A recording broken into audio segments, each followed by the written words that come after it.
December 1st, 1948. A quiet morning on Somerton Beach, South Australia. A man is found slumped against the seawall, lifeless, impeccably dressed, and carrying a secret that has puzzled investigators for decades. Who was he? How did he die? And what does a torn piece of paper with the words Tamám Shud mean? This is the mystery of the Somerton Man. Early in the morning, beachgoers noticed a man sitting oddly against the seawall.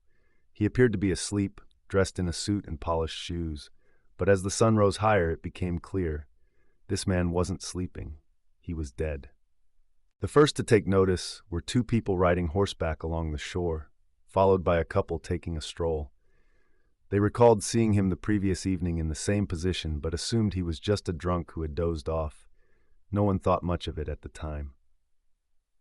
It wasn't until 6:30 a.m. that a man passing by on his morning walk realized something was wrong. The man's legs were stretched out unnaturally, his head slumped against the seawall. When he got closer, he saw that the man's skin was cold to the touch. Authorities were called, and within hours, detectives arrived at the scene. The deceased man looked oddly composed. His arms rested by his sides, his expression peaceful. His suit was perfectly pressed, his shoes gleamed, and a partly smoked cigarette balanced on his collar as if it had fallen from his lips. One strange detail stood out. His pockets were empty of any identification. No wallet, no papers, nothing to say who he was or where he had come from. It was as if he had been wiped from existence. As detectives examined the body, another strange detail emerged. The man's right arm was slightly extended, and his left foot was crossed over his right. It almost appeared as if he had been carefully arranged in his final position. There were no signs of distress, no blood, no bruising, nothing to indicate foul play. Yet the mystery was only beginning to unfold. Further examination showed that his physical condition was unusual. His calf muscles were particularly well defined, almost like those of a trained athlete or a dancer. His hands, however, were smooth, odd for a man of the late 1940s, when manual labor was common. This detail led some to speculate that he may have been involved in a unique profession, one that required both precision and physical endurance. As his body was taken away for further examination, the quiet beach scene gave way to a growing media storm. Who was the Somerton Man, and why did he die in such an inexplicable manner? The case had only just begun, but already the mystery was deepening. The man had no identification, no wallet, no labels on his clothes. Every tag had been carefully removed.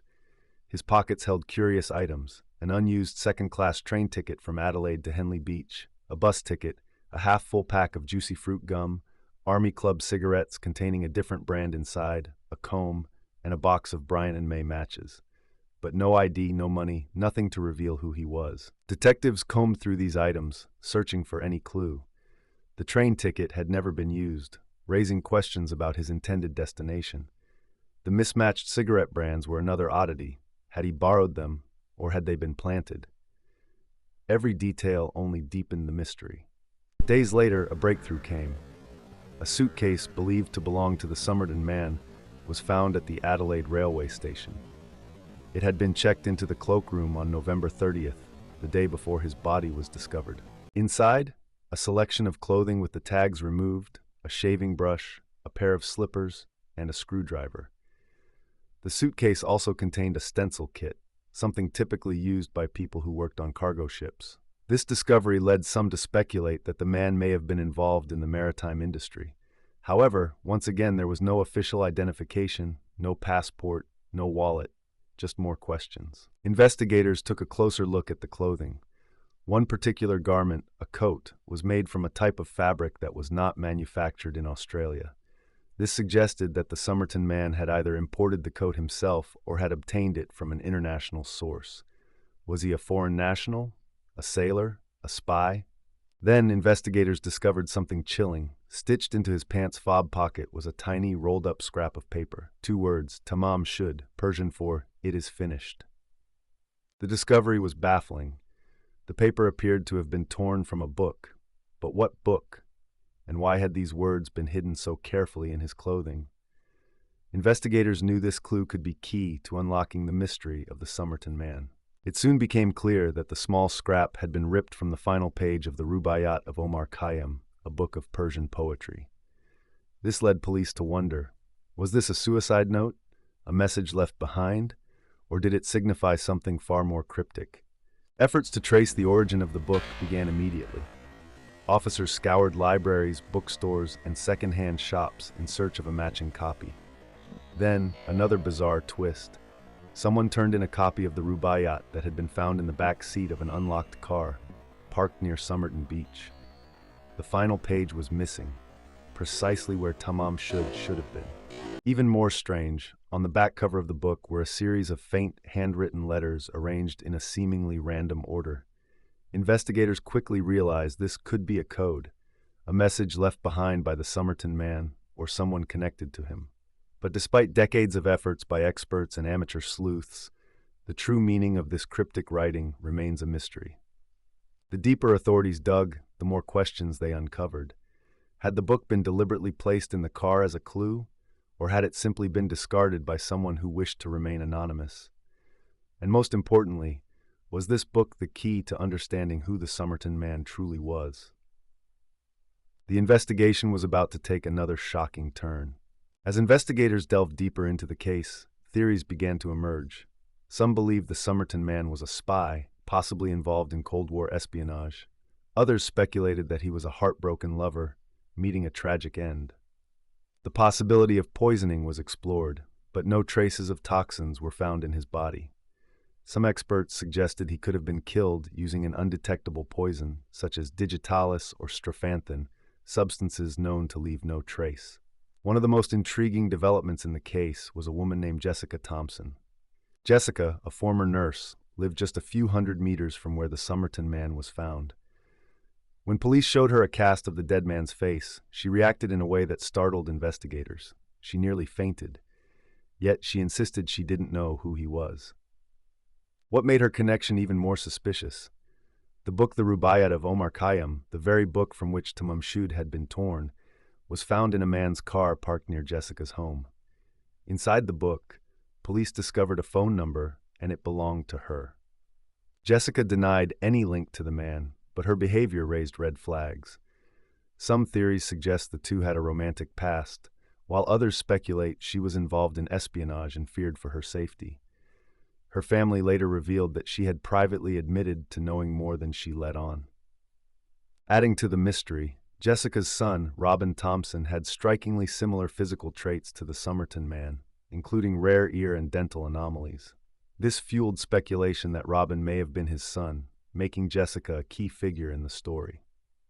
Could Jessica have been the reason the Somerton Man traveled to Adelaide? Did he come to see her one last time, only to meet an untimely end? Or was there something more sinister at play? The answers remain elusive, but Jessica's role in this mystery cannot be ignored. Some experts believe the Somerton Man may have been a spy. The Cold War was intensifying, and Adelaide housed a key military research facility, making it a potential target for espionage. The coded writing found in the Rubaiyat, the untraceable clothing, and the mysterious cause of death all point to a possible intelligence connection. Could he have been an agent who knew too much? Over the years, theories ranged from espionage to an unknown medical condition. Some believed he had been poisoned with an undetectable substance. Others thought he had staged his own death. His high-quality clothing, unusual physical traits, and cryptic connections to the Rubaiyat only fueled the speculation. Then, in recent years, DNA technology changed the game. Using advanced forensic genealogy, researchers extracted genetic material from the Somerton Man's hair, preserved in a plaster death mask. After analyzing his DNA, they made a startling discovery: potential relatives. The results pointed to Carl Webb, an electrical engineer from Melbourne, who disappeared around the same time. Carl Webb's background raised new questions. He had no known history in South Australia, no clear reason to be in Adelaide. Was he on the run? Did he have ties to intelligence circles? Or was he simply an unknown wanderer who met a tragic end?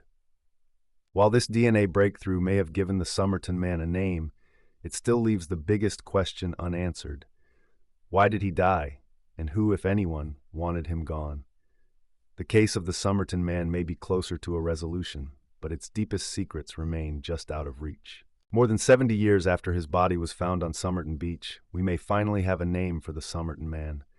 But the mystery is far from over. His life, his journey, and the circumstances of his death remain unsolved.